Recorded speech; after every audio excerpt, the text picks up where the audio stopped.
Have you ever heard the story of the stolen face? It's an old tale, whispered in shadowed corners, about a beauty so radiant it was said to be borrowed from the gods themselves.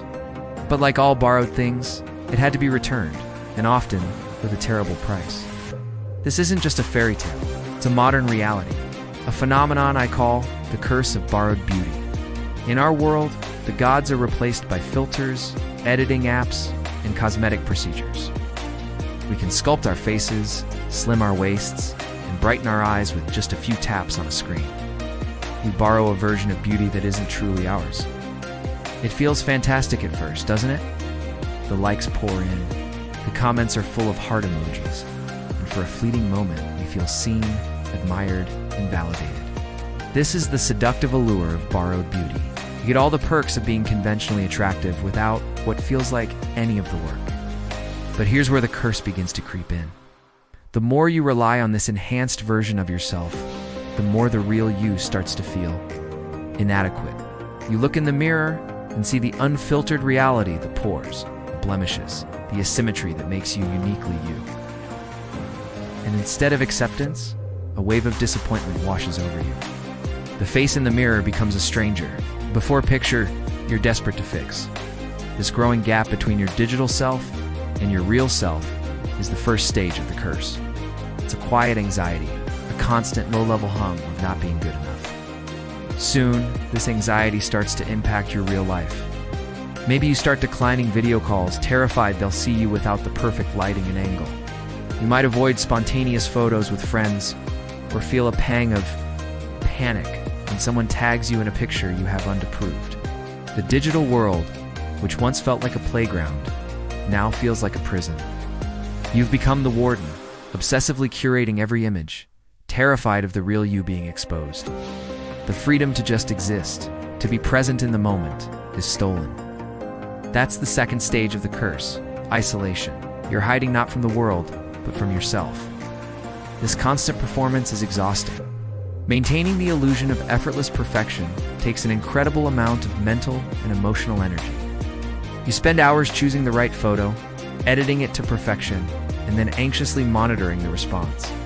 This obsession is a thief. It steals your time, your energy, and your focus from things that truly matter: your hobbies, your relationships, your personal growth. Think about all the hours we've collectively spent swiping through filters, trying to find the one that makes us look just right. What could we have learned, created, or experienced with that time instead? The most dangerous part of this curse is when it convinces you that your value is tied to this borrowed beauty. Your self-worth becomes as fragile as a Wi-Fi connection. A day with fewer likes can feel like a personal failure. A negative comment can shatter your confidence. You start believing that people only like the polished, perfect version of you, not the real, beautifully imperfect human being underneath. This is a lonely and precarious way to live, constantly seeking external validation to feel whole. So how do we break the curse? It's not about ditching technology or swearing off selfies forever. It's about a shift in mindset.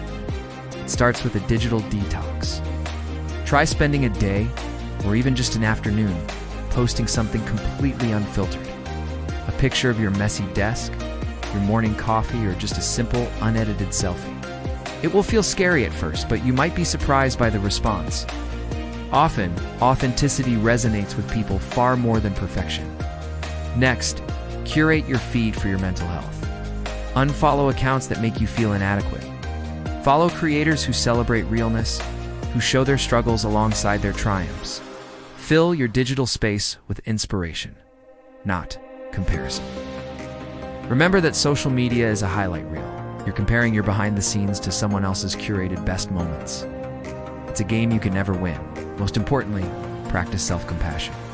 When you look in the mirror, instead of listing your flaws, try to find one thing you appreciate about yourself that has nothing to do with your appearance. Maybe it's your resilience, your sense of humor, or the way your eyes light up when you talk about something you love. Your worth is not skin deep. It's in your character, your kindness, your passions, and your spirit. True beauty isn't something you can borrow, edit, or filter. It's something you cultivate. It's the confidence that comes from knowing who you are, the glow that comes from living a life aligned with your values, and the light that shines from within when you are kind to yourself and others. This kind of beauty can't be captured in a photo. It has to be felt. It's not about having a perfect face. It's about having a full life. Let's make a pact to stop borrowing beauty and start building our own. Let's trade the fleeting validation of a perfect photo for the lasting joy of an authentic life. Let's break the curse together. Thank you so much for watching. If this message resonated with you, please consider liking this video and subscribing for more content on living an authentic life in a digital world. I'd love to hear your thoughts in the comments below. Do you ever felt the pressure of borrowed beauty? Let's talk about it. Take care and see you next time.